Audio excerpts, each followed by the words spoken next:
Assalamualaikum warahmatullahi wabarakatuh. Waalaikumsalam warahmatullahi wabarakatuh. Alhamdulillahilladzi azzana bil imani bih wa hadana ila azimi syariatih wa as'adana bittiba'i afdhali rusulih. Asyhadu an la ilaha illallah wahdahu la syarikalah fi uluhiyatihi wa rububiyatihi wa asmaihi wa sifatihi. Wa asyhadu anna Muhammadan abduhu wa rasuluh. Allahumma salli wa sallim wa barik ala Sayyidina Muhammad wa ala alihi wa sahbihi ajma'in. Amma ba'd, fa ya ayyuhal hadirun mustamil kiram rahimakumullah. Wa qala Allah ta'ala fil kitabihil karim. A'udzu billahi minasyaitonir rajim. Innamal mu'minuna alladzina amanu billahi wa rasulih summa lam yartabu wa jahadu bi amwalihim wa anfusihim fi sabilillah ulaika humus syadiqun. Sadaqallahul azim wa nahnu ala dzalika minasyahidin wasyakirin walhamdulillahi rabbil alamin. Para santri yang mulia, kita awali kajian kita di Sabtu pagi yang berkah ini dengan bersama-sama membaca basmalah. Bismillahirrahmanirrahim. Bismillahirrahmanirrahim. Sebelum Ustaz lanjutkan, Ustaz mau bertanya apakah suara Ustaz terdengar dengan jelas? Alhamdulillah. Baik. Kemudian kita bersyukur kepada Allah Ta'ala. Di pagi ini Allah masih memberikan nikmat yang sangat besar. Nikmat yang tertinggi yaitu nikmat iman wal Islam. Kemudian nikmat di bawahnya yaitu asyihah wal afiyah. Semoga dengan nikmat iman wal Islam, nikmat asyihah wal afiyah ini bisa kita gunakan untuk menyempurnakan al-ubudiyah, menyempurnakan penghambaan diri kita kepada Allah dengan khusyuk wa khudu', dengan khusyuk, dengan tumaninah, dengan kesungguhan kita, dengan ketundukan kita kepada Allah. Kita berusaha meletakkan harapan tertinggi kita kepada Allah sehingga kita merasa tergantung kepada Allah. Maka kalau Rasulullah Sallallahu Alaihi Wasallam pernah berdoa, ya Allah, hidupkan aku dalam kondisi miskin dan matikan aku dalam kondisi miskin. Ini tentunya pemahaman kita tidak secara harfiah, tidak dari sisi bahasa. Karena nyatanya Nabi kaya raya. Rasulullah itu kaya sekali. Gitu ya. Apalagi setelah menikah dengan bangsawan nomor 1 yang paling kaya di Jazirah Arab, yaitu Sayyidah Khadijah. Gitu. Cuma yang dimaksud dengan ya Allah, hidupkan aku dalam kondisi miskin. Miskin yang dimaksud dalam bahasa Arabnya dalam bahasa adalah apa? Fakir. Kayak gitu ya. Fakir. Maka dalam Quran secara sopan itu jelas gitu ya. Bismillahirrahmanirrahim. Ya ayyuhalladzina amanu. Bukan ya ayyuhan nas antumu fuqara'u ilallah. Ilal akhir ya Allah ya.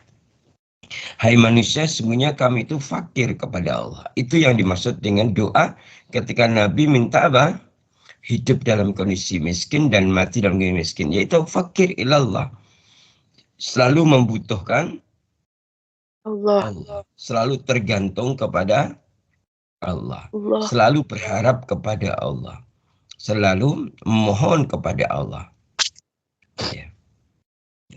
Maka ketika kita itu pagi ini masih berikan nikmat iman wal Islam, juga nikmat asyihah, semoga kita menjadi hamba yang fakir illallah. Ya, menyebabkan kita tergantung kepada Allah, berharap kepada Allah, mengembalikan segala kesudahan amal dan amanah kita dan kesudahan hidup kita, bahkan kesudahan mati kita kepada Allah Ta'ala. Allah. Ya, semoga dengan demikian kita oleh Allah diberikan rahmatnya, kasih sayang dan cintanya. Kita amin, Allahumma amin. Kemudian kita bersalawat dan salam, semoga Allah limpah curahkan kepada junjungan kita Nabiullah Nabi besar Muhammad sallallahu alaihi wa ala alihi wasallam, dan juga kepada seluruh pengikutnya hingga akhir zaman nanti. Santri yang mulia, alhamdulillah pagi ini kita lanjutkan kajian kita. Kita sudah sampai mana? Pembahasan kita sampai pekan yang lalu.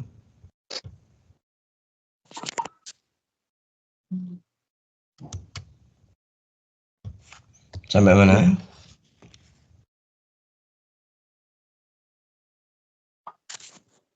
Babnya apa? Sampai bab tentang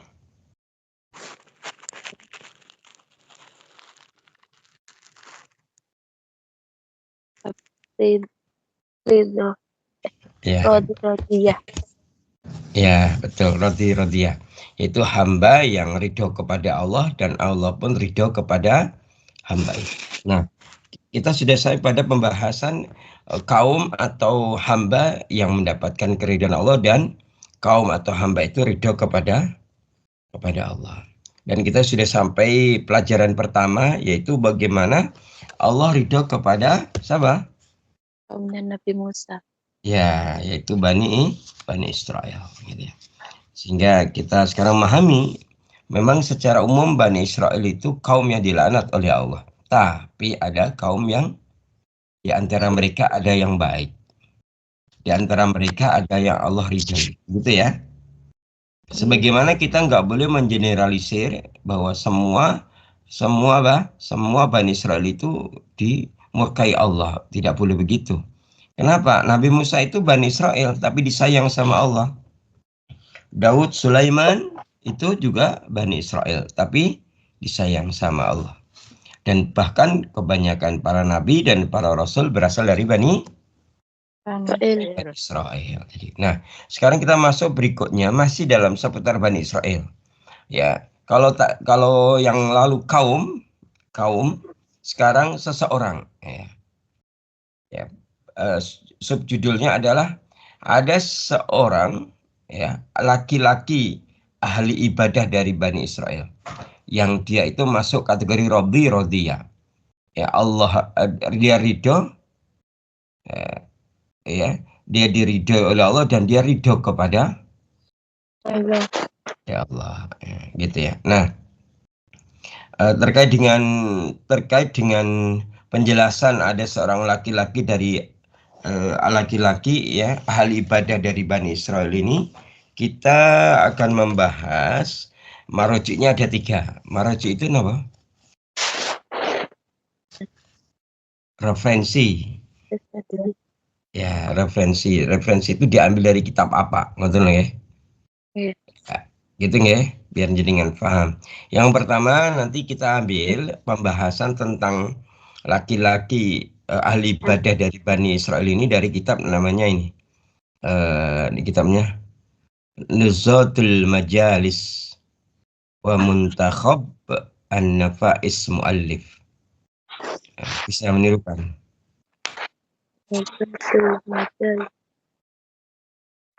Ya, semua menirukan.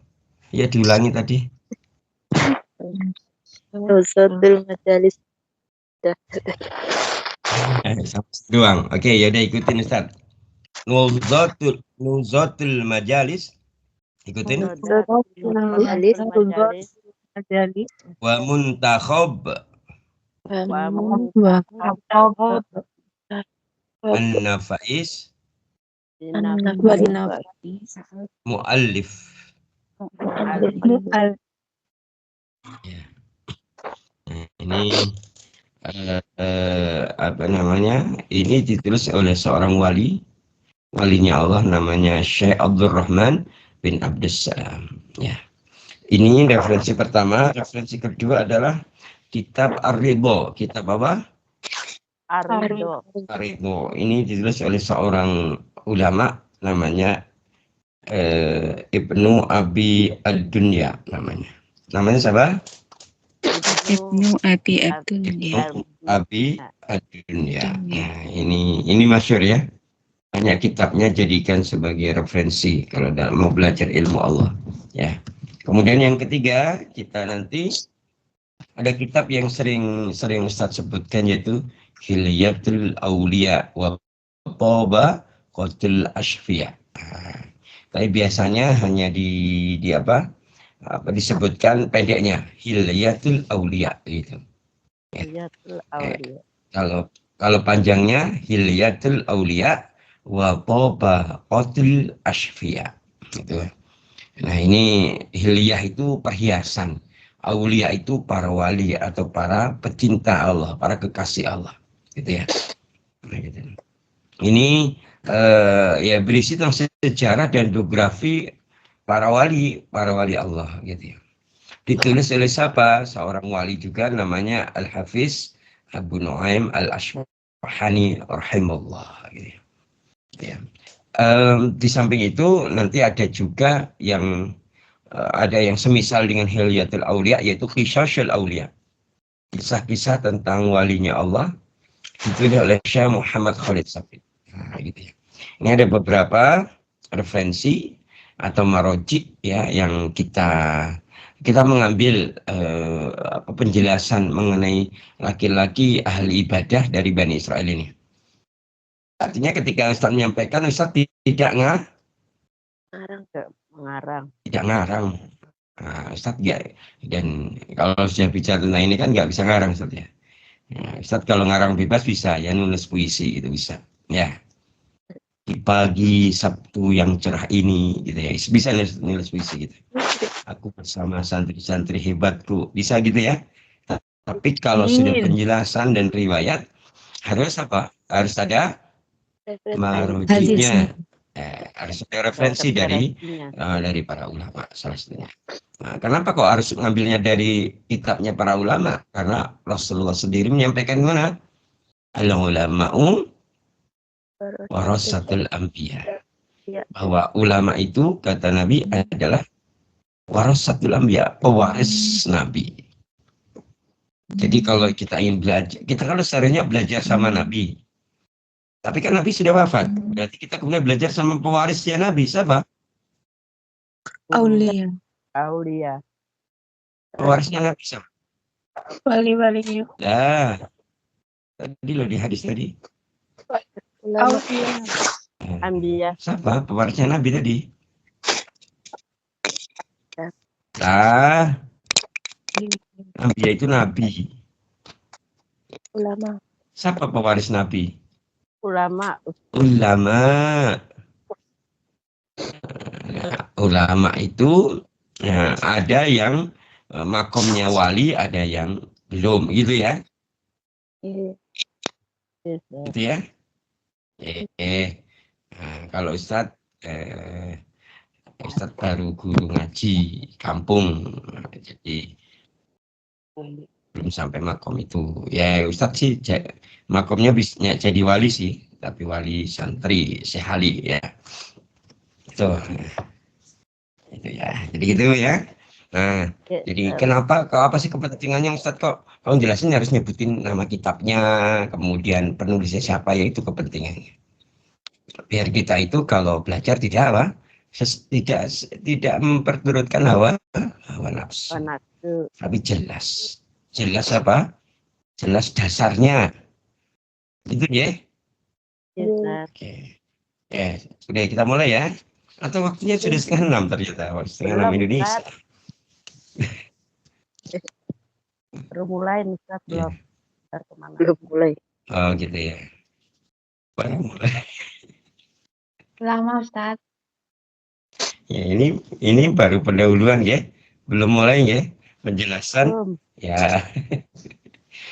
Baik, Ustaz bertanya lagi nih, suara Ustaz terdengar jelas atau tidak? Jelas Ustaz. Jelas Ustaz.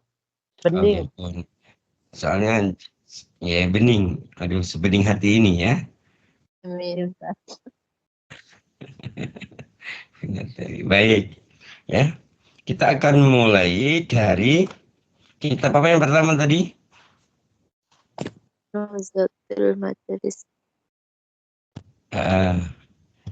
Betul ya. Nuzatul Majalis wa Muntakhab An-Nafais Muallif Syekh Abdurrahman Abdussalam. Dalam kitab ini dikisahkan ya. Dalam kitab ini dikisahkan bahwa di tengah-tengah Bani Israel di kalangan Bani Israel ada seorang laki-laki yang dikenal menjadi abid, dikenal sebagai abid. Abid itu siapa? Abid itu apa? Ahli Ibadah. ahli ibadah, gitu ya. Jadi dikisahkan di tengah-tengah Bani Israel itu ya ada seorang laki-laki ya dari golongan Bani Israel yang dia disebut abid, gitu ya, disebut ahli ibadah, gitu ya. Nah, suatu hari Nabi Musa alaihissalam mengunjungi laki-laki ini. Ya, suatu hari Nabi Musa alaihissalam mengunjungi laki-laki ahli ibadah dari golongan Bani Israel ini. Setelah itu Nabi Musa berkata, ya, wahai fulan, apakah kau punya kebutuhan atau permintaan kepada Allah? Nah, gitu, itu pertanyaannya. Nabi Musa bertanya kepada laki-laki ahli ibadah dari Bani Israel ini dengan pertanyaan, wahai fulan, ya fulan, apakah kau punya kebutuhan atau permintaan kepada Allah? Nah, gitu. Nah, mendengar Nabi Musa alaihissalam bertanya demikian, maka laki-laki ahli ibadah ini menjawab, ya Musa, ya Nabiullah, mintalah kepada Rabbmu, kepada Allah, agar dia memberiku keridhaannya. Ya, mintalah kepada Rabbmu, kepada Allah, agar Allah memberiku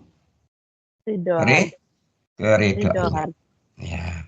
Nah, kemudian Allah mewahyukan kepada Nabi Musa alaihissalam. Ya. Jadi ketika laki-laki ini minta demikian, minta doakan kepada Allah agar Allah meridhoiku, maka malamnya hal demikian disampaikan Nabi Musa alaihissalam kepada Allah. Kemudian Allah mewahyukan kepada Musa. Bagaimana Allah menjawab apa yang disampaikan Musa tentang permintaan laki-laki ahli ibadah dari Bani Israel itu. Allah mewahyukan kepada Nabi Musa alaihissalam begini, beribadahlah sekendaknya siang dan malam, tetapi di sisiku laki-laki ahli ibadah dari Bani Israel itu adalah ahli neraka. Begitu yang diwahyukan Allah kepada Musa. Jadi ketika Musa menyampaikan, ya Allah, ada seorang laki-laki dari ahli ibadah dari Bani Israel, dari golonganku, dari kaumku, minta kepada engkau agar engkau meridainya. Maka Allah menjawab, ya Musa, laki-laki itu suruh beribadah sekehendak hatinya. Suruhlah beribadah dia siang dan malam. Tetapi di sisiku, kata Allah, laki-laki itu adalah ahli neraka. Perhatikan ya. Jadi laki-laki ini ahli ibadah, siang malam ibadah. Tapi ketika minta didoakan oleh Musa agar Allah meridhoinya, Allah malah menjawab gimana? Seberapa besar pun ibadahnya, maka laki-laki itu Allah takdirkan sebagai ahli neraka. Gitu. Itu jawaban Allah kepada Musa. Nah, ini kira-kira kalau jenengan digituin gimana? Nyesek. Perasaan jenengan gimana? Nyesek. Ngedon. Nyesek. Ya. Siang malam ibadah, setiap Sabtu pagi ngaji, gitu ya? Gitu ya. Tapi oleh Allah dikategorikan sebagai ahli nar. Gitu. Jenengan gimana tadi? Nyesek, terus Don, terus apa lagi? Terus asa. Frustasi. Putus asa, frustasi. Ya nggak putus asa, jangan sampai putus asa. Ya, itu ya. Baik. Secara umum ya, secara umum ya, berarti ini manusiawi ya. Pasti Iya. ketika dia berusaha beribadah kepada Allah gitu ya. Ternyata gitu ya. Allah mengkategorikan sebagai ahli nar gitu ya. Maka pasti jawabannya seperti jenengan tadi. Kecewa, sedih, putus asa, down gitu ya. Nah, itu ya. Ya. Tapi bagaimana jawaban laki-laki ini ketika Nabi Musa alaihissalam paginya menemui laki-laki ini dan menyampaikan apa yang disampaikan Allah kepada Musa, gitu ya. Maka ketika laki-laki ahli ibadah ini mendengar apa yang Allah sampaikan kepada Musa tentang dirinya, maka laki-laki ahli ibadah ini menjawab. Begini jawabannya. Jawaban pertama adalah Alhamdulillah, begitu. Jawabannya itu. Segala puji bagi Allah. Itu jawaban pertamanya. Dilanjutkan, laki-laki ini menjawab, aku menerima dengan ikhlas keputusan Tuhanku dan kebijaksanaannya. Gitu.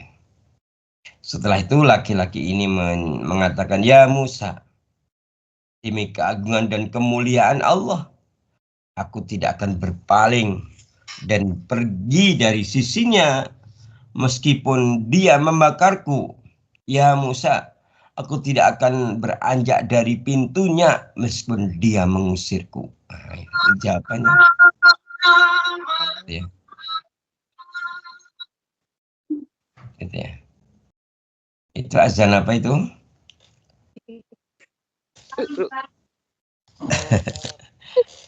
Kayaknya subuh udah lewat, kemudian suruk udah lewat ya. Kalau di sini ya. Adanya orang keringan. Oh ya. Baik.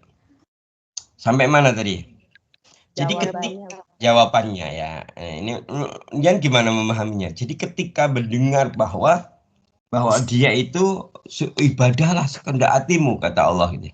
Tapi di sisiku kau adalah ahli neraka. Maka mendengar apa disampaikan Musa dari Allah kepada laki-laki ini, maka laki-laki ini menjawab, Alhamdulillah, segala puji bagi Allah. Aku menerima dengan ikhlas keputusan Tuhanku dan kebijaksanaannya. Ya Musa, demi keagungan dan kemuliaannya, aku tidak akan berpaling dan pergi dari sisinya meskipun dia membakarku. Ya Musa, aku tidak akan beranjak dari pintunya meskipun dia mengusirku. Gitu ya. Ini tandanya apa kira-kira? Laki-laki yang teguh dan berpasrah. Ridho karena Ridho pada Allah 100%. Apa yang ditetapkan. Ya, bagus sekali ya. Jadi hamba ini, ahli ibadah ini, dia beribadah bukan karena ingin mendapatkan surganya Allah. Dia beribadah tidak ingin karena agar terhindar dari nerakanya Allah, gitu ya. Tetapi pernyataannya dia itu menunjukkan bahwa aku tuh beribadah karena ingin mendapatkan cinta dari Allah, perhatian dari Allah, kasih sayang dari Allah. Maka dia itu, aku akan tetap mendatangi, aku akan tetap tidak akan berpaling dari, aku tidak akan pernah berpaling dan pergi dari sisinya Allah walaupun Allah membakarku, katanya. Aku tidak akan pernah beranjak dari pintunya meskipun Allah mengusirku, begitu. Masya Allah. Ya, itu ya. Maka masih di kitab yang sama dijelaskan. Maka Allah Maha mendengar, betul tidak? Allah Maha mendengar dan mengetahui, gitu ya. Bahkan Allah Maha mendengar dan mengetahui baik yang zahir maupun yang batin, gitu ya. Maka Allah mengetahui tentang kondisi laki-laki ahli ibadah dari Bani Israel ini. Kemudian Allah mewahyukan kepada Nabi Musa alaihissalam. Kemudian Allah mewahyukan kepada Nabi Musa alaihissalam. Allah berfirman, ya Musa, katakan kepadanya, kepada laki-laki ahli ibadah dari Bani Israel itu. Katakan kepadanya, kau telah menerima ketetapanku dengan sabar dan ridho. Kau ridho kepadaku meskipun ketetapanku teramat berat. Ketahuilah bahkan seandainya dosa-dosamu memenuhi bumi dan langit, niscaya aku mengampunimu. Itu pesan Allah kepada laki-laki ini, gitu ya. Maka esoknya Nabi Musa alaihissalam kembali menemui dan menyampaikan pesan Allah kepada laki-laki ahli ibadah dari Bani Israel ini. Seketika mendengar kabar ini, laki-laki ahli ibadah dari Bani Israel ini langsung tersungkur dalam sujud panjangnya. Lama Musa alaihissalam menunggunya, tetapi laki-laki ini ya tak juga bangkit dari sujudnya. Ternyata laki-laki ahli ibadah dari Bani Israel itu telah meninggal dalam sujudnya. Gitu ya. Jadi begitu syukurnya dia kepada Allah ketika Allah menyampaikan bahwa seandainya dosa-dosamu memenuhi langit dan bumi, niscaya aku akan mengampunimu. Gitu ya. Ya. Para santri yang mulia, mungkin kita dari sini bisa mengambil pelajaran berharga, gitu ya. Pelajaran berharga yang dari kita ambil, gitu ya. Gitu ya. Kadang kita kan dihadapkan pada kenyataan yang tidak sesuai dengan harapan kita, betul tidak? Betul. Saat kenyataan tidak sesuai dengan rencana kita, gitu ya. Gitu ya. Bahkan gitu ya. Mungkin kita dihadapkan pada kenyataan bahwa rencana-rencana kita tak kunjung tercapai meskipun kita telah lelah-lelah, telah capek-capek untuk menggapainya, gitu ya. Gitu ya. Justru yang terjadi adalah apa-apa yang tak terpikirkan, apa-apa yang tak terduga itu yang menjadi kenyataan, gitu. Tapi ketahuilah bahwa sesungguhnya, gitu ya, itu disebut rencana Allah. Dan rencana Allah itu lebih indah, gitu ya. Ya, ada rencana Lebih kita. indah, gitu ya. Gitu ya. Sampai-sampai kita memahami sejak 50.000 tahun. 50.000 tahun itu berarti 500 abad yang lalu sebelum Allah mencipta langit dan bumi, maka Rasulullah sallallahu alaihi wasallam bersabda, kataballahu maqadiral khalaiqi qabla an yakhluqas samawati wal arda bi khamsina alf sanah. Hadis riwayat Muslim. Allah telah menetapkan takdir untuk setiap makhluk, termasuk diri kita. Jadi Allah telah menetapkan takdir untuk setiap makhluk termasuk diri kita sejak 50.000 tahun sebelum penciptaan langit dan bumi. Dan kita meyakini pertemuan kita di beberapa tahun yang lalu hingga Allah menjaga ukhuwah sampai pagi ini telah tertulis, tertetapkan sejak 50.000 tahun sebelum Allah menciptakan langit dan bumi. Gitu ya. Allah. Kita gini, kan gitu. Maka ada putranya Ali bin Abi Thalib. Siapa namanya? Anak pertamanya siapa? Husain. Anak pertama. Hasan. Ya, Al-Hasan bin Ali bin Abi Thalib radhiyallahu anhu. Beliau pernah berkata gini, ya. Barang siapa yang bersandar kepada baiknya pilihan Allah untuknya, gitu ya. Barang siapa yang bersandar kepada baiknya pilihan Allah untuknya, maka dia tidak akan berangan-angankan sesuatu selain keadaan yang Allah pilihkan untuknya. Dan inilah adalah batasan sikap selalu ridho terhadap semua ketentuan takdir dalam semua keadaan ya Allah berlakukan bagi hambanya. Nah, ini pernyataan Hasan bin Ali bin Abi Thalib ini Ustaz ambil dari kitab Syiar Al-Alam An-Nubala. Ya, jadi gitu ya. Nah, dari sini kita sekarang semakin paham gitu ya. Ketika keadaan itu terasa berat, ketika keadaan kok rasanya kok jauh dari apa yang kita angankan atau kita inginkan gitu ya. Maka kita akhirnya harus memahami ternyata di balik keadaan yang berat ini ya, Allah punya rencana. Rencana Allah tersimpan ya, sangat baik untuk kita. Rencana Allah menjadi rencana yang terbaik buat kita begitu.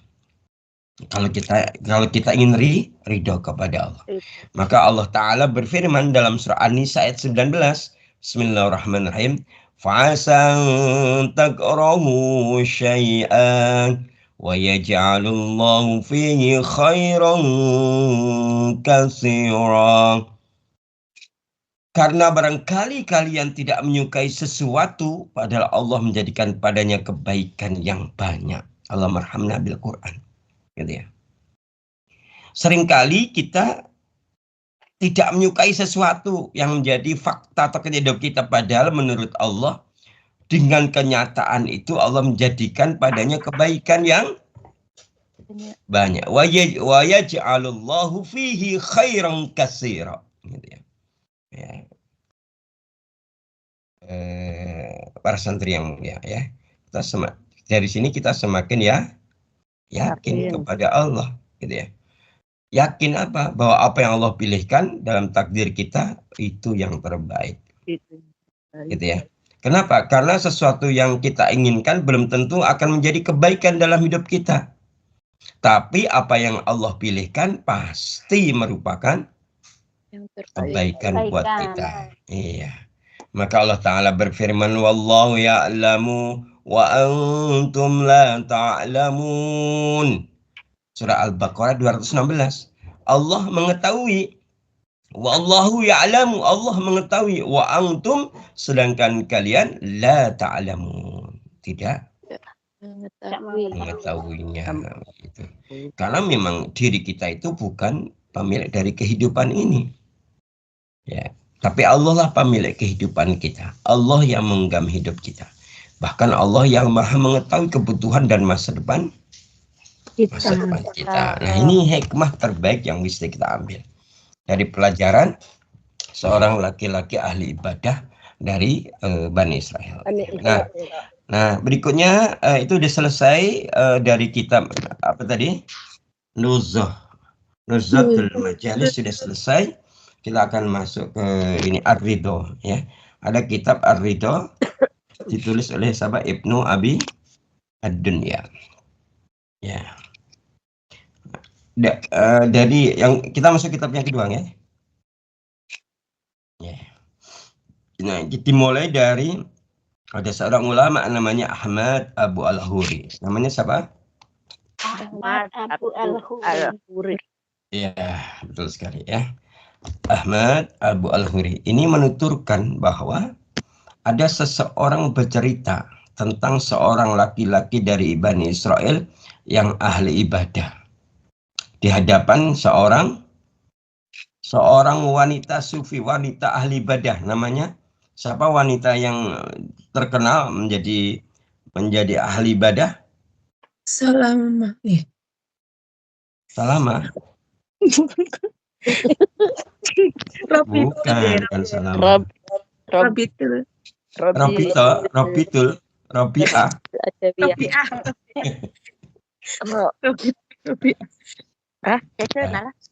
Ya, Robi'ah Al-Adawiyah. Nalah. Siapa? Robi'ah Al-Adawiyah. Jadi, ayo coba Punatawi Robi'ah Al-Adawiyah. Ayo. Robi'ah Al-Adawiyah. Yes. Jadi ini ceritanya, ini situasinya di dalam majelisnya Robi'ah. Robi'ah lagi ngajar. Ketika ngajar di majelisnya tiba-tiba ada seorang yang bercerita tentang ada seorang laki-laki ahli ibadah dari Bani Israel, ya, di hadapan Robiah. Ya. Nah, laki-laki jamaahnya Robiah ini bercerita bahwa orang itu siapa? Laki-laki ahli ibadah dari Bani Israel itu, ya. Ini orang itu hanya sekali dalam setahun keluar dari tempat ibadahnya. Jadi hari-harinya ibadah terus di situ. Keluarnya cuma setahun. Satu kali. Ya. Setahun sekali keluar dari tempat ibadahnya. Kemudian laki-laki itu keluarnya kemana? Ternyata laki-laki keluarnya dari tempat ibadahnya dan pergi menuju tempat sampah dekat gerbang istana sang raja. Jadi dia keluar dari mihrabnya, kemudian dia pergi ke tempat sampah di dekat pintu gerbang istana sang raja. Apa yang dilakukan laki-laki ibadah itu mengais-ngais sisa makanan yang ada di sana kemudian memakannya. Nah, ibadah saudara, kayak gitu. Bahkan ada seorang yang lain, ya, jamaah yang lain yang duduk di majelisnya Robiah mengatakan, bertanya begini, mengapa ia melakukan seperti itu? Apa yang dimaksud melakukan seperti itu? Ya, dia keluar dari tempat ibadahnya, kemudian mendatangi tempat sampah di samping, di dekat gerbang istana raja, lalu mengais-ngais sisa makanan di sana dan memakannya. Gitu. Maka jamaahnya Robiah bertanya, mengapa ia melakukan seperti itu? Padahal apa? Padahal ia laki-laki ahli ibadah dari golongan Bani Israel ini kedudukan rohaninya tinggi di sisi Allah. Maka sebenarnya laki-laki ini cukup meminta kepada Allah agar Allah memberinya rezeki. Maka Robiah pun memberikan jawaban.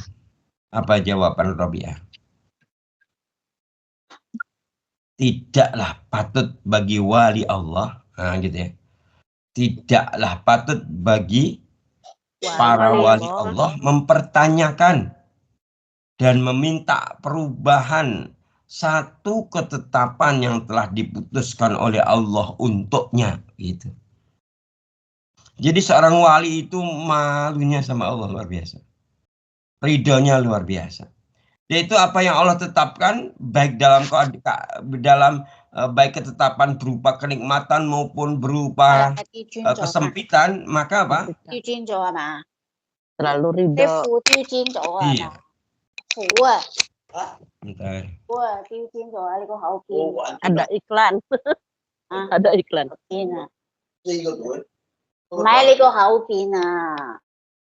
On. Mbak Isna ini. Ya, iklan. Ya, on. On ya. On ya. Ya, dilanjutkan. Yang tadi iklannya yang enggak dilanjutkan dulu, tuntaskan ya. Tadi sampai mana? Ketika jamaahnya yang lain dari Robiah bertanya mengapa ia melakukan seperti itu, padahal ia kedudukan rohaninya tinggi di sisi Allah, hanya tinggal meminta pasti Allah ngasih. Tetapi Robiah mengatakan tidaklah patut bagi seorang wali Allah atau para wali Allah mempertanyakan dan meminta perubahan, ya, satu ketetapan yang telah diputuskan oleh Allah untuknya. Pokoknya ridho aja gitu ya. Gitu ya. Ridho saja. Gitu ya. Nah, itu kita bisa. Nah, ini ada pelajaran berharga gitu ya. Ada pelajaran berharga yang bisa kita ambil gitu ya. Gitu ya. Ya, ada pelajaran berharga yang bisa kita ambil. Berharga banget. Iya, gitu ya. Ada ini salah satunya terkait dengan apa? Ada pelajaran, Mbak, yang misalnya kemarin misalnya, alhamdulillah ini alhamdulillah di antara para santri-santrinya Ustadz ada 3 yang mau umroh ya, tindak ke Baitullah gitu ya. Nah, rencana awal berangkatnya antara tanggal 5 sampai tanggal 10 di antara itu ya. Nah, ternyata sudah apa namanya, sudah dikondisikan gitu ya oleh Ustadz dan biro yang terpercaya ya. Ustadz di biro itu menjadi dewan gurunya di situ, dan memang hampir sebulan itu bisa 3-4 kali memberangkatkan gitu ya. Ternyata tanggal 5 sampai 10 itu qadarullah ya, ditunggu kepastian berangkatnya kapan, ternyata belum juga belum juga apa namanya ini belum sampai akhir bulan Oktober itu belum juga ada ini kejelasan ya. Baru ada kejelasan itu hari Sabtu tanggal 2 November ya, gitu ya. Tanggal 2 November dari pihak biro mengatakan Avanji dan Ustadz, ternyata kami mengkondisikan sesuai dengan request atau permintaan Ustadz antara tanggal 5-10, ternyata semua tanggal itu seat di maskapai semua penuh. Nah, ini kan membuat gelisah. Ustadz gelisah, para santri juga gelisah, panik. Ini gimana gitu ya. Dan itu padahal semua persiapan sudah matang. Udah semua disiapkan dengan matang begitu ya. Sampai sudah menasih umroh secara praktek. Matang semua. Tanggal 5 sampai nanti kita berangkat. Ya. Nah, ternyata informasinya bahwa kita bisa berangkat tanggal 17 November. Itu informasinya. Gitu ya. Nah, akhirnya muncul problem. Muncul masalah. Masalahnya apa? Bu Ami. Nah, Bu Ami ini sama Mbak Suparni ini tanggal 24 harus terbang ke Hongkong gitu ya. Jadi gitu ya. Akhirnya hari apa ya? Hari Ahad apa Sabtu ya? Gitu ya. Senin kelihatannya, kalau nggak Selasa, kalau nggak Senin. Ya gitu. Akhirnya Ustadz apa ya? Ustadz ke mana? Ustadz ke kantor pusat biro itu gitu ya, coba untuk mengkonfirmasi lebih jauh sebenarnya gimana, dan ternyata memang keadaannya sebagaimana disampaikan sebelumnya gitu ya. Maka kemudian Ustadz telekonferensi kepada para santri yang mau berangkat itu, keadaannya seperti ini, dan kemudian Ustadz minta tolong kepada presidirnya langsung. Ustadz kan langsung waktu itu konfirmasi kepada presidir dari apa namanya biro dan travel, namanya Rihlah Majidah Indonesia namanya itu. Kemudian setelah itu Ustadz minta tolong kepada beliau, tolong ceritakan detailnya sejak pertengahan Oktober, kan sudah diproses sejak pertengahan Oktober ya. Jadi proses gitu ya. Setelah diceritakan tentang memang keadaannya tidak memungkinkan berangkat antara tanggal 5 sampai 10 dan bisa berangkatnya tanggal 17. Nah, setelah itu kita kondisikan, ya sudah, berarti malam ini ayo kita riyadhah. Ayo kita riyadhah, kita apa ya, kalau bahasanya istighosah, yuk masing-masing ya, tapi bareng malam ini gitu. Riyadhah, minta kepada Allah. Amalannya apa? Amalannya sudah Ustaz tentukan apa saja harus dibaca. Kita minta kepada Allah. Kemudian besok pagi panjenengan masing-masing, terutama Mbak Ami sama Mbak Suparni, ayo lobby kepada majikan. Ya, majikannya masing-masing begitu ya. Ini ya, dengan asumsi bahwa ini kita itu mau beribadah kepada Allah.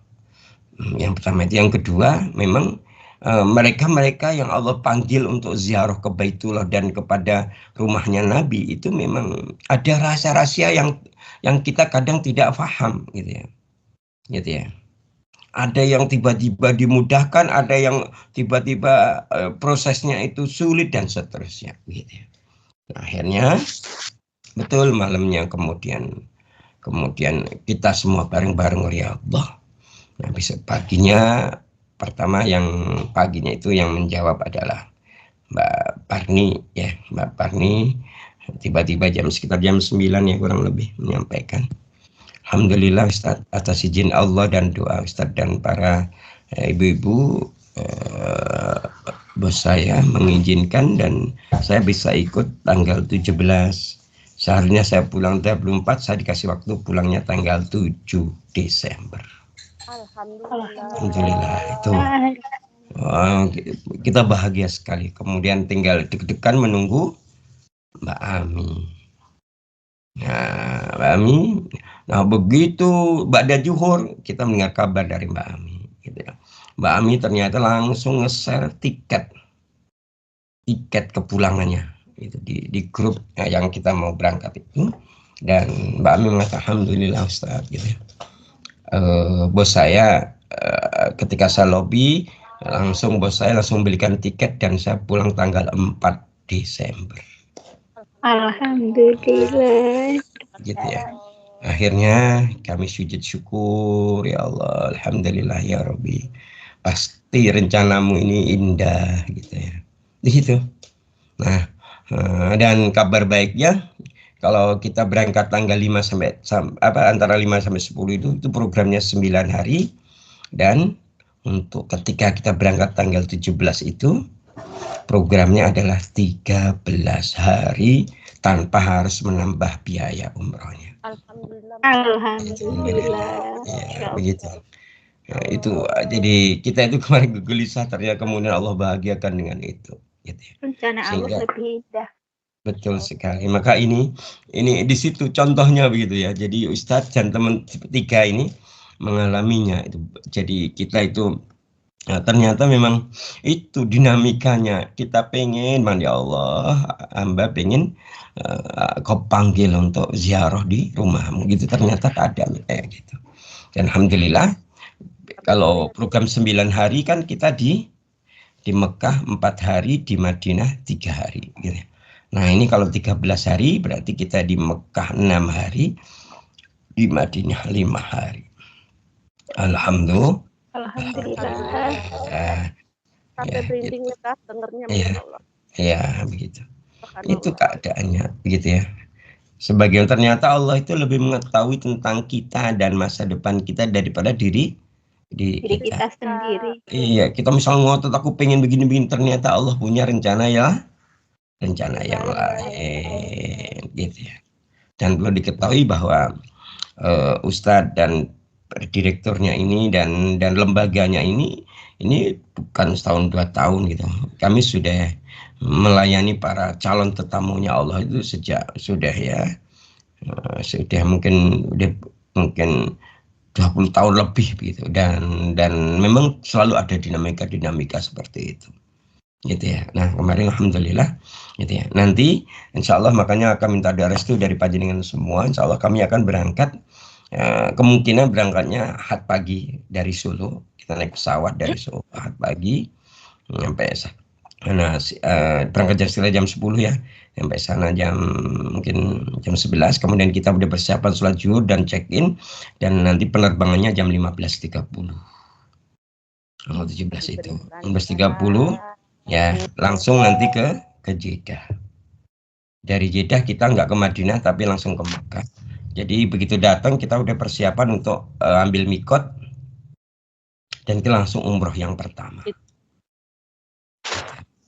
Jadi seperti itu. Dan insya Allah nanti akan bergabung dengan jamaah kami yang dari Bandung, sehingga berangkatnya dari Jakarta ya. Dan insya Allah nanti kita ada ini umroh plus ya. Umroh plus yang dimaksud ya tadi, kalau jamaah yang dari Bandung itu diminta ini untuk nambah duitnya. Kalau santrinya Ustadz tidak, itu bentuk, mudah-mudahan itu bentuk ridhonya Allah gitu ya. Dan itu ya Ya, soalnya dari program 9 hari menjadi 13 hari itu nambahnya lumayan kan gitu. Tapi ini alhamdulillah tidak menambah. Terus yang kedua adalah insya Allah nanti langsung nanti ini rombongan ini didamping oleh presidirnya, presidir dari Rihla Majidah sama Ustadz gitu ya. Nanti Ustadz yang jadi TL yang akan ngatur bagaimana tahapan-tahapan ibadah selama di Mekah maupun di Madinah gitu ya. Jadi seperti itu. Oleh karena itu bagi teman-teman para santri yang hari ini memang sudah punya keinginan untuk ziarah ke Baitullah dan Masjid Nabawi, yang belum niat segera niat. Yang belum niat segera niat ya. Setelah niat Ikhtiar. ya, sempurnakan ikhtiar dengan langkah pertama apa? Daftar ke Mbak Erna. Biar tertulis sama Allah. Entah berangkatnya kapan ya, biar Allah yang menentukan. Gitu ya. Tetap nanti, walaupun tetap nanti kita rencanakan tahun depan tuh kapan gitu ya. Nah gitu. Jadi gitu. Jadi setelah ini ya segera niat, setelah itu sempurnakan niat dengan mendaftar ke Mbak Erna. Alhamdulillah pekan lalu ada tambahan 2 ya Mbak Erna ya.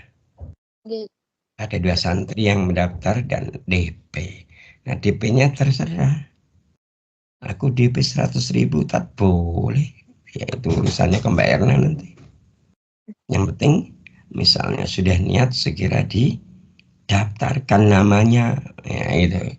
Gimana mau dipanggil kalau namanya belum ada? Betul tidak? Betul. Nanti di absen sama Allah ternyata nggak ada namanya Mbak Siti Komariah. Ternyata belum daftar. Kapan ditunggu Mbak Siti Komariah nungguin kok aku nggak dipanggil-panggil sama Allah? Daftar aja nggak ada data namanya di situ. Gitu ya. Ya, segera daftar nanti semoga Allah memberikan kemudahan dan keberkahan gitu ya. Dan satu lagi pengalaman terpenting, pengalaman batinnya, siapa di antara hamba Allah yang berjibaku jerih payahnya ngumpulin semua kebutuhan untuk tindak ke Baitullah, sama itu ternyata itu tidak hangus ya, tidak habis, tidak hangus, tidak hilang, tetapi Allah menambah keberkahan setelah itu.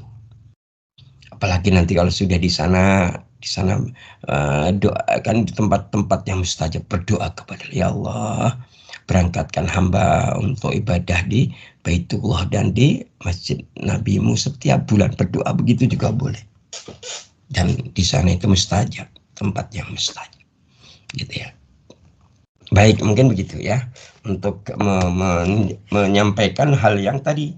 Ketika Rabi'ah mengatakan tidaklah patut bagi para wali Allah mempertanyakan dan meminta perubahan satu ketetapan Allah tetap putuskan kepada kita. Allah udah memutuskan tanggal 17 misalnya, ya sudah, itu yang pasti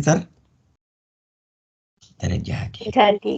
Ya, baik, mungkin begitu. Masih ada waktu kah? Sudah 1 jam belum kajiannya? Sudah, Ustaz. Sudah nggak? Belum. Gimana? Belum, Ustaz. Masih kurang. Berapa menit? 5 menit. Oke, baik. 5 menit kita manfaatkan karena 5 menit haknya jenengan ini. Kalau misalnya jenengan minta sudah ya Ustaz, seneng aja. Kita lanjutkan ya. Menit, ya 7 menit. Oh, malah nambah ini. 7 menit. Baik, kita akan masuk kepada kitab yang ketiga. Apa tadi? Hilyah Al-Awliya. Nah, sama ya, kitab ini juga membahas tentang laki-laki ahli ibadah dari Bani Israel. Nah, jadi begini. Jadi jadi dalam kitab ini dituturkan ya dari seorang ulama namanya Abdul Aziz Ibnu Abi Rawat. Abdul Aziz Ibnu Abi Rawat ya. Di mana Abdul Aziz ini menuturkan ada seorang ahli ibadah di kalangan Bani Israel yang pada suatu malam bermimpi bermimpi melihat seorang ahwat, seorang perempuan. Kemudian dalam mimpi itu dikatakan dia itu fulanah itu adalah istrimu di surga. Gitu. Gitu ya. Enak kali ya. Jadi ibadah tapi hadiahnya sudah ditampakkan loh sama Allah. Enak ya. Ya gitu ya. Tertarik nggak jenengan kalau kita ibadah Allah sudah nampain lo itu loh yang kamu dapatkan gitu. Tarik. Tertarik nggak Tarik. nih? Iya, iya. Tarik. Iya makanya seperti tadi misalnya apa? Misalnya apa? Apa namanya? Ya, Allah kan menampakkan itu hadiah kepada mereka yang sholat di Mekah dan di Masjidil Haram dan di Masjid Nabawi kan itu ya. Karena Rasulullah SAW mengendika gini, sholatun fi masjidi di itu masjidku kata Nabi. Sholat di masjidku afdhalu min alfi sholatin fi ma siwa ilal Masjidil Haram. Jadi sholat di masjidku kata Nabi, Masjid Nabawi lebih utama 1000 sholat di masjid yang lain kecuali Masjidil Haram. Gitu ya. Itu 1000 kali. Jadi kalau kita sholat sekali di Masjid Nabawi sama dengan 1000 kali di masjid yang lain. Nah ini kan hadiah sudah ditampakkan sama Allah. Ya. Wa sholatun fil Masjidil Haram, sedangkan sholat di Masjidil Haram afdhalu min mi'atin alfi sholatin fi ma siwa. Sedang sholat di Masjidil Haram itu lebih utama daripada apa min mi'atin alfi. Berapa? 100.000 sholat di masjid lainnya. Jadi kalau kita sholat di Masjidil Haram, sholat 2 rakaat sama dengan sholat berapa? 1000. 100.000 kalau di Masjidil Haram. Ya, seperti sholat 2 rakaat kali 100.000. Wah, gitu ya.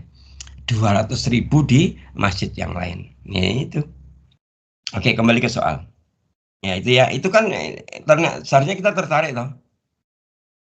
Gitu ya. Nah, seperti laki-laki dari Bani Israel tadi diceritakan dia suatu malam bermimpi melihat seorang fulanah, seorang muslimah. Dan di dalam mimpi itu dikatakan kepadanya bahwa dia adalah nanti jadi istrimu di surga. Nah, sedangkan fulanah itu ada di kampung itu. Jadi laki-laki tahu betul, oh perempuannya itu tahu betul. Terus Iya, padahal dia nggak nyangka gitu. Maka keesokan harinya laki-laki ini menemui perempuan itu. Perempuan yang tadi hadir dalam mimpinya dan berkata, ya fulana, aku ingin bertamu di rumahmu selama 3 hari 3 malam. Langsung pengen nginep di rumah itu.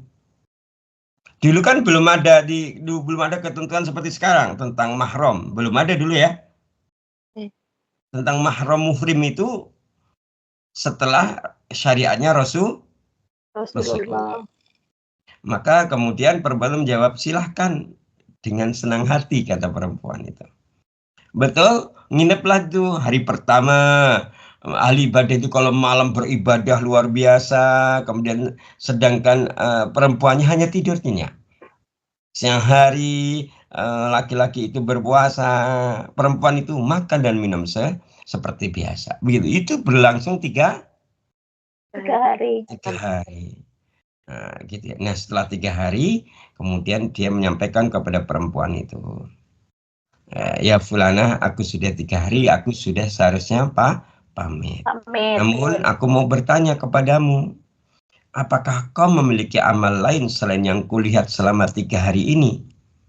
Ya, apakah kau memiliki amal yang lain selain yang kulihat selama 3 hari ini? Amal apakah yang menurutmu paling baik? Gitu. Maka perempuan itu menjawab, saudaraku, tidak ada amal lain yang biasa ku kerjakan selain yang kau lihat selama 3 hari ini. Gitu ya. Jadi dia menjawab, aku itu tidak punya amal apapun kecuali seperti yang kau lihat selama 3 hari ini, kata perempuan ini. Hanya saja, gitu ya. Dia bilang gini, hanya saja aku punya satu sikap. Nah ini amal dia, amalnya berupa sikap. Kemudian laki-laki bertanya, sikap apakah itu? Gitu ya. Maka perempuan ini menjawab, ketika aku berada dalam kesulitan dan kesempitan, aku tidak pernah berangan-angan ada dalam kesenangan dan kelapangan. Itu. Aku punya sikap, perempuan itu mengatakan, ketika aku berada dalam kesulitan dan kesempitan, aku tidak pernah berangan-angan ada dalam kesenangan dan kelapangan. Ketika aku berada dalam keadaan lapar, aku tak berangan-angan ada dalam keadaan kenyang. Saat aku sedang sakit, aku tak berangan-angan dalam keadaan sehat. Itu sikapnya. Tiga macam sikapnya. Yang pertama, kalau dalam kesulitan dan kesempitan tidak berangan-angan dalam kesenangan dan kelapangan. Ketika dalam keadaan lapar tidak berangan-angan dalam keadaan kenyang. Yang ketiga, ketika dalam keadaan sakit tak berangan-angan dalam keadaan sehat. Sehat. Maka ahli ibadah pun pulang dan dalam hati berkata, tak mengherankan jika ia mengalahkan amal para ahli ibadah. Jadi 3 sikap tadi itu mengalahkan amalan ahli ibadah. Dan itulah sebenarnya yang akhirnya baru tahu itu ahli ibadah ini. Oh, kenapa dia itu dikabarkan dalam mimpinya bahwa dia itu adalah calon istrinya di surga. Maka semakin bahagia laki-laki ahli ibadah ini, karena dia tahu fulanah itu sikapnya seperti apa, yang itu menjadi poin penilaian Allah kepada perempuan itu, kepada fulanah. Gitu ya. Baik, mungkin semoga kita bisa ambil sekali lagi pelajaran terbaiknya. Amin. Allahumma amin. Para santri yang mulia, mungkin demikian untuk kajian kita di pagi ini ya. Insya Allah Sabtu depan kita semoga masih bisa kajian ya, kan belum berangkat ya Ustaz ya. Ya, semoga Allah memberikan kita umur yang panjang dan amal yang soleh. Amin. Allahumma amin. Amin. Allah Ta'ala alam. Kita akhiri dengan hamdalah dan doa kafaratul majelis. Alhamdulillahirabbil alamin. Asyhadu an la ilaha illa anta astaghfiruka wa atubu ilaik.